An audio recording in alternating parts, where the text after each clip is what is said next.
Schaefer, at the end of this past week's podcast, mentioned at the end of our song, there's a little thing you hear, someone going, "I'm sorry." It's kind of creepy. It is creepy. It is. It comes from a very creepy place. It's this right here. Well, actually, I'll play the end of the podcast so you know. If you've never listened to our podcast, you've never heard this. It was the podcast. Right there, that. I'm sorry. So that comes from, I had a stalker, and he would text, he would send me, how many a day?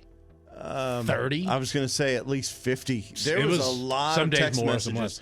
And he would send Hi, Big things. D. I want to be your friend. Can we be friends? He would talk about my gaudy beard, how he loves my goatee, but he called it a gaudy beard.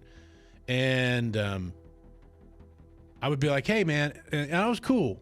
And then one day he sent me a picture. Well, actually, he sent you a few pictures, and it started off innocent, like here's his foot, and then it became his calf. Also, never text me a picture of your foot. That is not innocent. To me, that's just gross. Yeah, it's that's right. so hairy. And then he sent me one. All I said was just hair. I didn't even know what it was. I couldn't even tell you what it was. It just looked like you dropped some sort of an animal out hunting, and then you just turned it over and put your camera real close to it and took a picture. It just was just hair. And then I was like, okay, this is enough. So I had to, it started getting more and more and more. So then I had to get law enforcement involved and all that kind of stuff. Well, I have his number. Because he texts all the time. He texts all the time. Yeah. So we're on the air one day, and I said, all right, because we've been talking about it on the air. I said, all right, I'm just going to confront him. We're going to call him my stalker next. That had to be the highest ratings we've ever had in the show. Like, who's moving from that? Call this guy up. He's mid-20s?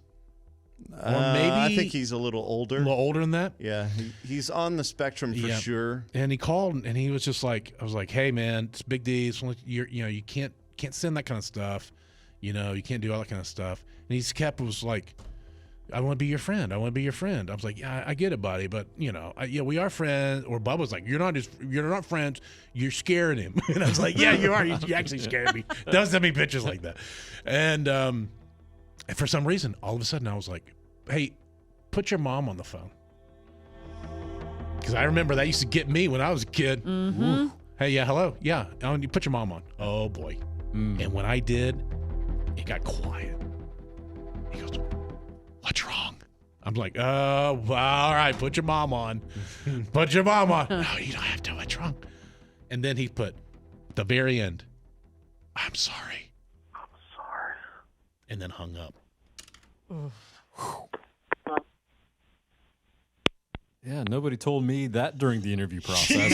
No. Yeah. So that's where that comes from. So at the end of the podcast, we immortalize that moment, and it's at the end of every podcast because we're sorry too that he said I'm sorry and hung up the phone. It was completely quiet in here.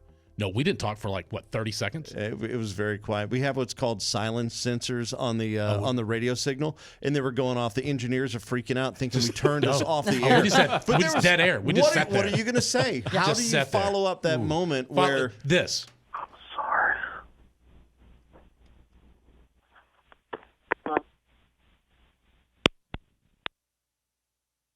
Yeah, just like this, just like we're doing right now. Yep. Now you know. All right. Well, that was great. That was good. You did good. Thank you. I have no idea what it was because this is taped afterwards, but you were amazing though. Thanks. Appreciate it.